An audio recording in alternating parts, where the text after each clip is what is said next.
ದೀದಿ ಶಿಟ್ಟಾಗಿ ಮಾಡ್ಕೊಂಡಿದ್ದಿ? ಶಿಟ್ ಮತ್ತು ಹೆಂಗೆ ಮಾಡ್ಕೊಂಡಿದ್ದಿ ತೋರಿಸು.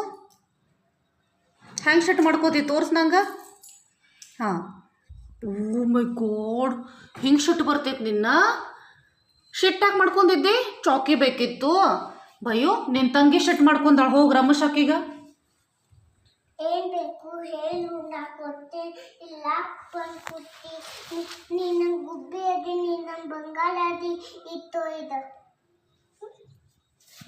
ಉಮ್ಮದೇತಿಲ್ಲ ಶಾಂತ ಹೋಗಿ. असं रुसायचं नाही पेटू. ನೀವಿಬ್ರು ನಮ್ಮ ಜೀವ. ಭಯ್ಯ ಎಷ್ಟು ಪ್ರೀತಿ ಮಾಡ್ತಾನೆ ನಿಂಗೆ. ಭಯ್ಯು ನೋಡಿ